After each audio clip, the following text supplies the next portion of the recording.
Dear students, I welcome you to learn the experiments in the heat transfer.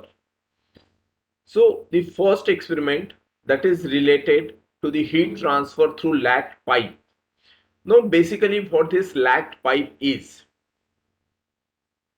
Generally where the lagging that is provided, the lagging that is to be provided through which the hot fluid or the cold fluid that is passing. And to prevent the heat losses, we are going to provide the lagging, the insulation material, so that the heat losses could not be going to the atmosphere. The heat which can be dissipated is to be prevented. So for that purpose, now in olden days where the electrical availabilities are not there, at that time the steam that was passing through these pipes and the experiments were carried out. Nowadays all it's related to the electrical concern. So we are having the simple arrangement, that is a simple pipe in which the electrical resistance or electrical heating arrangement that is provided. So this red line indicates the electrical arrangement that is provided. Now then on this material, that is the heating element, heater or the heating element that is provided, on that heating element there is a one layer of the insulation which is provided. On one side, when it's a pipe, then you will observe it is the complete periphery over that insulating material. But when you take the cross section for that, you are observing the two layers. It is similar to that a pen that is available with us and a refill inside that. Refill that is considered to be as the heating element. Over that, the material that is provided, one material which is nothing but one insulating material, and there is also another second insulating material that is also provided. When you see that second insulating material from the cross section, it will look like the third layer also, second layer also, right? So this is the actual practical experiment that you can see. So red line that indicates the heating element, the green line indicates the one layer of the insulation, the blue line indicates the second layer of the insulation. So we are going to check the heat transfer through this lagging material, right? That means we are having the two lagging materials, two insulating materials. So that ultimate aim is to calculate the heat transfer through that, to study the heat transfer through lagging material. Basically, we are going to calculate the thermal conductivity for these two materials based on the temperature measurements. To determine what is the aim? To determine the thermal conductivity of the lagging material by assuming the heater input to be the heat flow rate through the lagged pipe. And that is why this arrangement we have done. That is assuming the heater input to be the heat flow. That is why we have provided the heater in the center. So I must note that you must have understood this flow figure.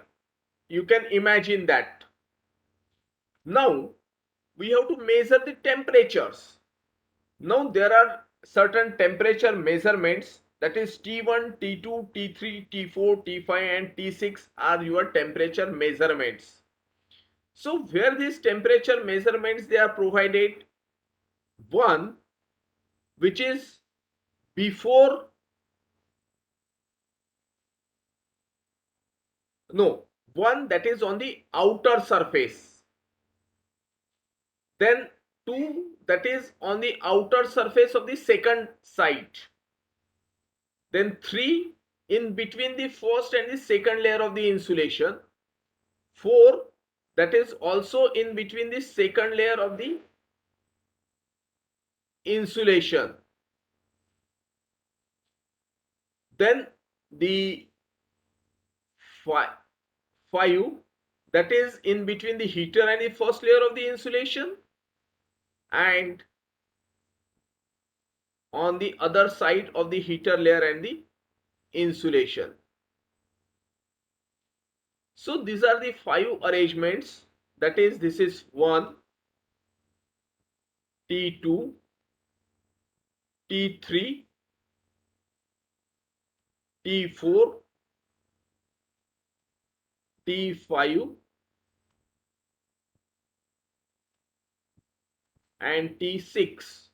All these are the 6 temperature measurements that is to be taken. Now you have been provided with the different diameter.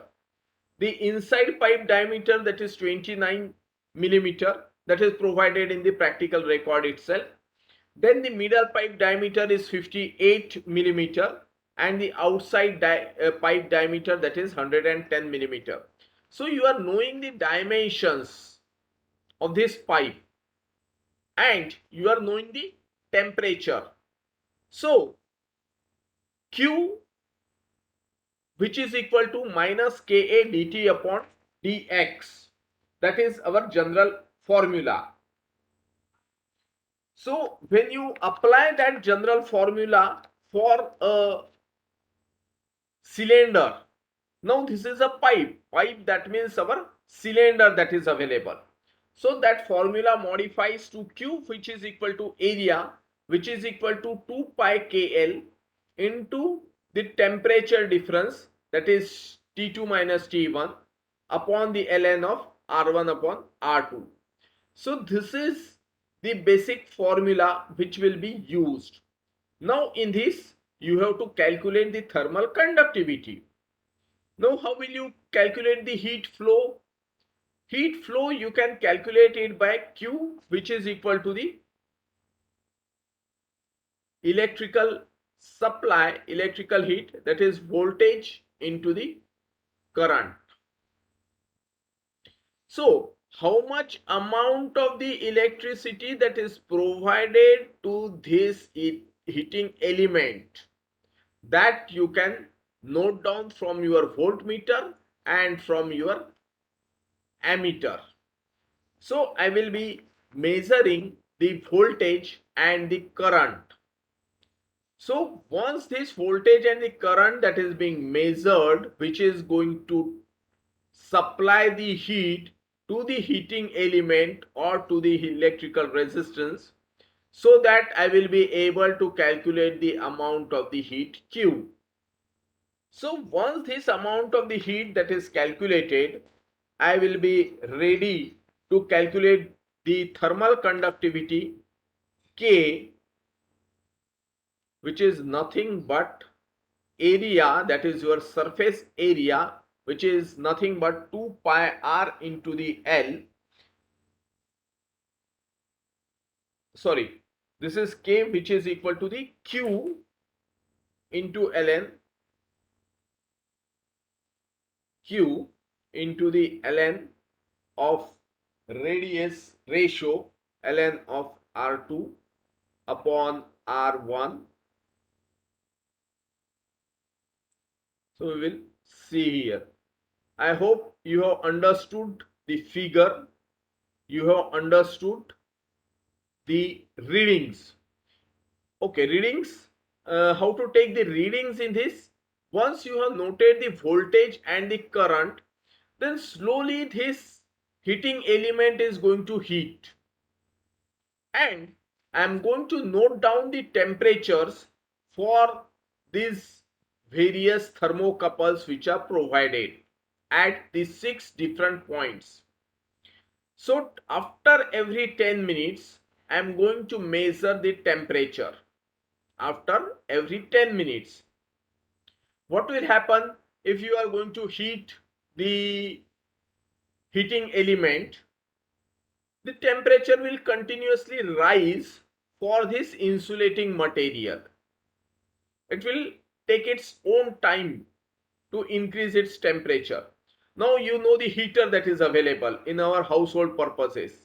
That heater, it gets immediately heated. But in this case, it is provided with an insulation. So you will not be able to get the higher temperatures immediately. It will take its own time to represent their maximum values of temperature for a particular voltage and for a particular current. So this heater, which is getting continuously heated, is going to continuously supply the heat to the first insulating material and then to the second insulating material. So the temperature one by one I am going to measure the temperature T1, the temperature T2, T3, T4, T5 and T6. All the 6 temperature I am going to measure with a time interval of say 10 minutes. And continuously after 10 minutes I will take the certain readings till the steady state is achieved. Till the steady state is achieved. Now for this steady state, how I can know this steady state that is being achieved? Now continuously after 10 minutes I am going to take the readings. So the readings for T1, that is going to change. Initially say this is at a atmospheric temperature.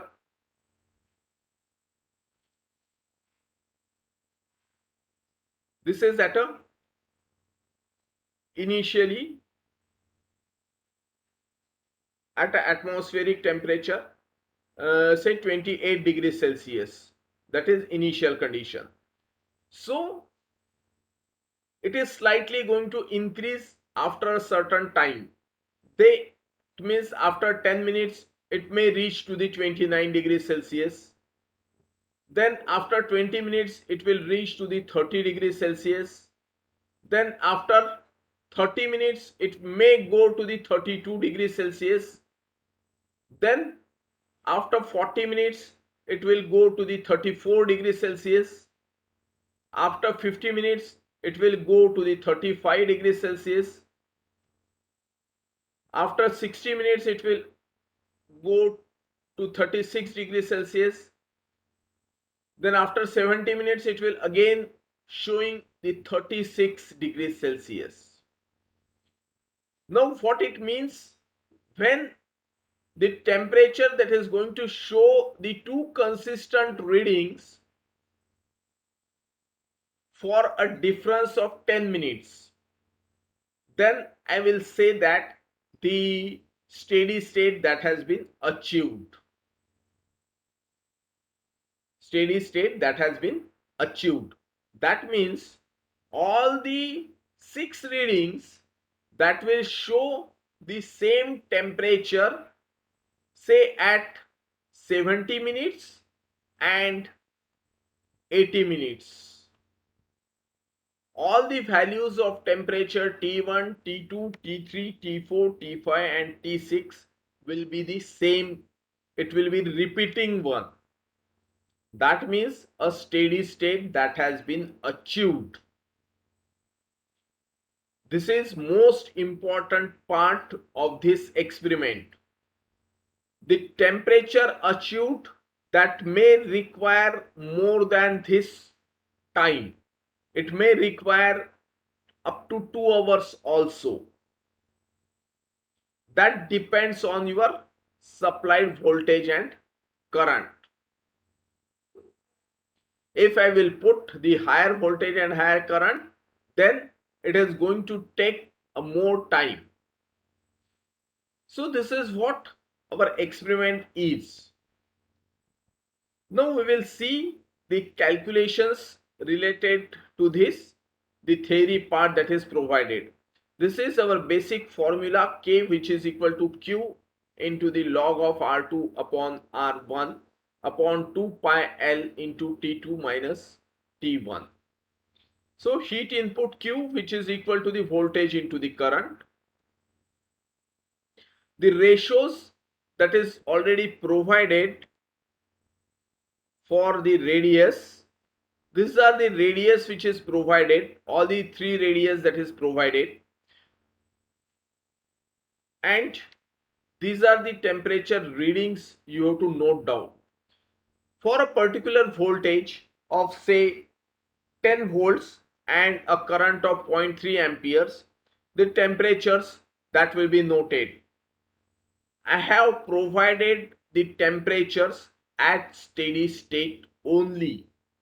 I have not provided the variation of temperature with respect to time. I have only provided the steady state readings in this experiment. So with these considerations that the steady state that has been achieved, I am going to do the calculation by using the concerned formula, that is K, which is equal to Q log of R2 upon R1 upon 2 pi K 2 pi L into T2 minus Ti. So this formula is to be used. Now there are two materials. One is the inside material and second is the outside material. So this is my actual experiment, which is the figure that is shown. The center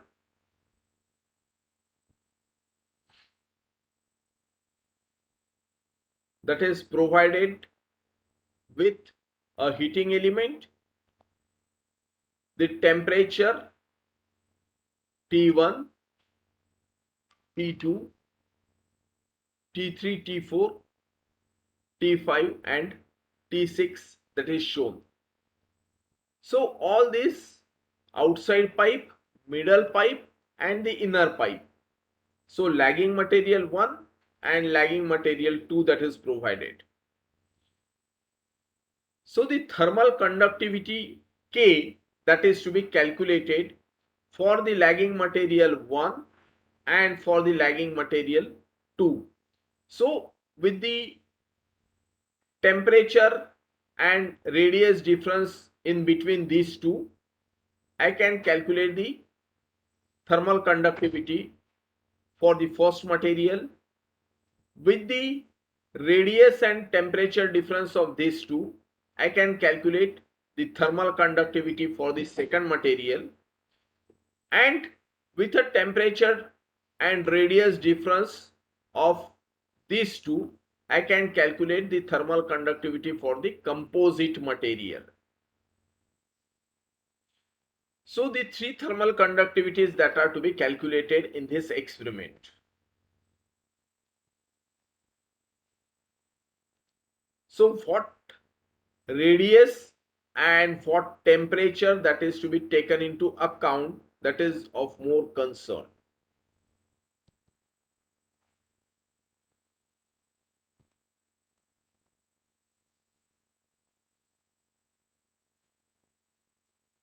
So this is the actual experimental pipe which is shown in the figure. That figure was a scanned one, and this is your voltmeter, this is your ammeter, and this is your temperature indicator.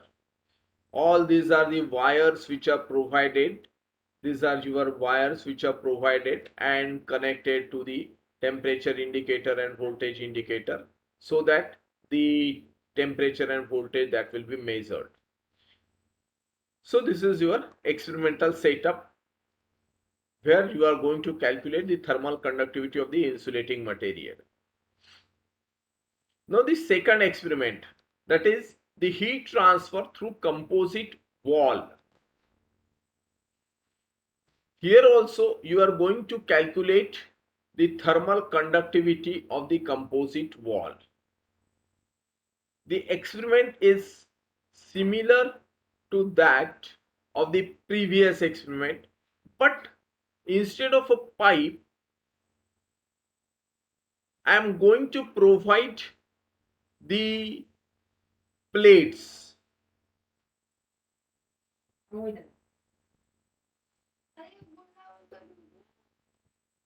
So this is the experimental plates that are provided.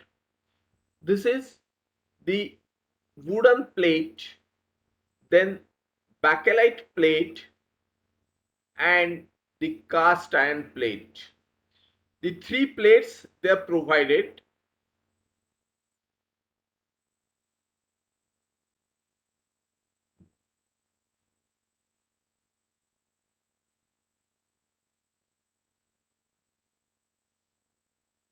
This is my wooden plate.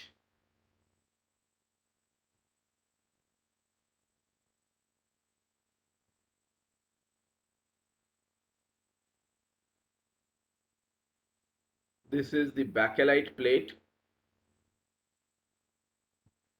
This is the bakelite plate. Then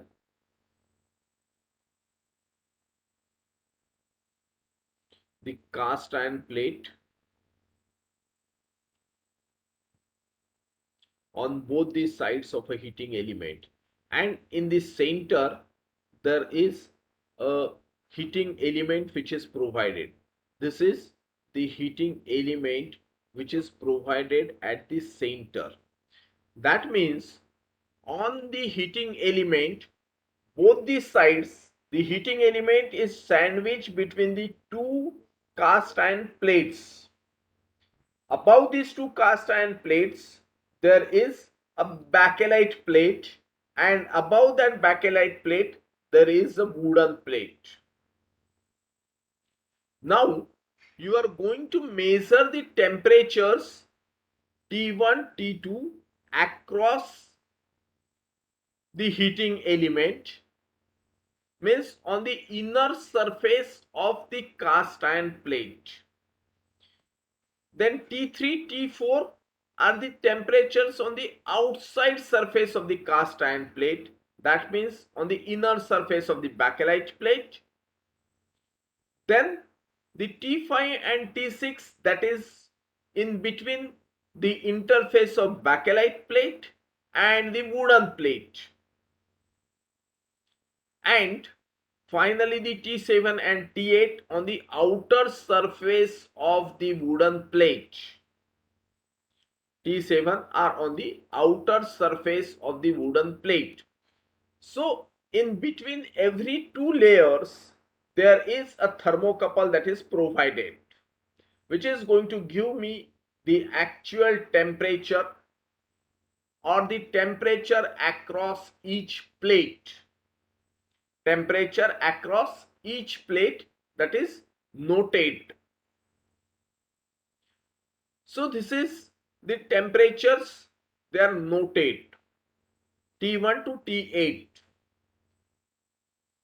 across the heating element, across the first plate, across the second plate, and across the third plate.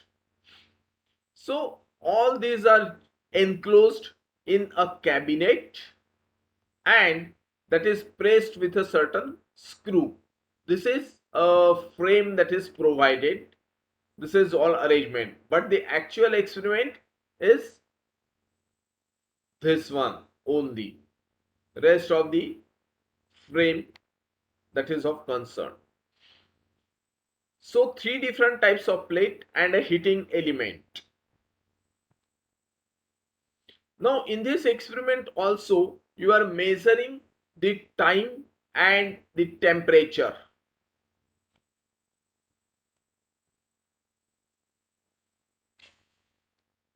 Temperature of the thermocouple T1, T2, T3, T4, T5, T6. All the temperatures with a time interval of say 10 minutes.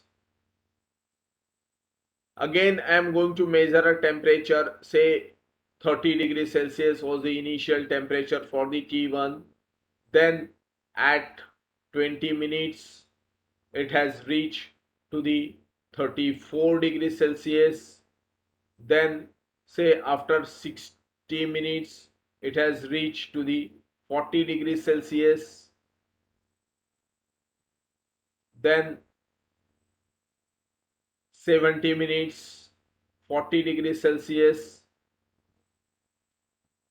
But at this 70 minutes, even though this T1 that has achieved a steady state, it is not necessary that T2 must have also attained the steady state. I have to check all the temperatures from T1 to T2 to be the consistent for two consecutive temperature readings, consecutive time slots. That means after the 150 minutes and 160 minutes, all these temperatures from T1 to T8 will show same value. That means a steady state that has been achieved. Now in this set of experiment, I have provided you the two sets of reading. That is, one is a voltmeter reading and the another is a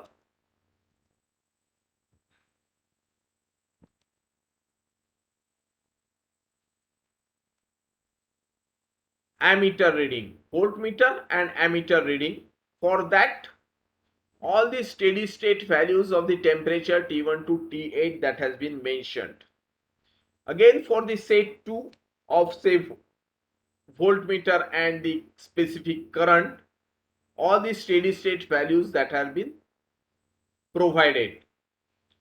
The variation of temperature with respect to time data, that is not provided. But when you actually will do the experiment, you have to perform the time versus temperature data, and from this time versus temperature data you are going to get a steady state value. And after attaining the steady state values, where you require 2 hours or 2.5 hours to attain the steady state value for each state, so that these readings will be useful for calculation of the thermal conductivity of the composite.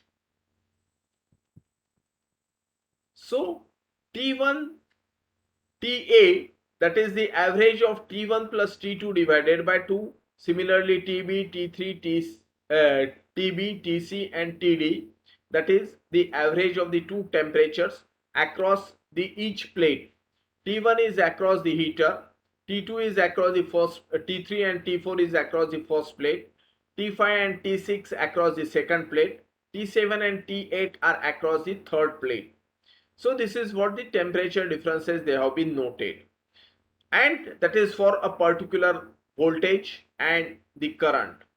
So area of cross section is pi by 4 d square. All these plates are spherical in shape. All these plates which are provided one over the other, that is spherical in shape. That means the heating element which is there, it is passing the heat through this spherical through these circular plates. Plates are of a circular plates.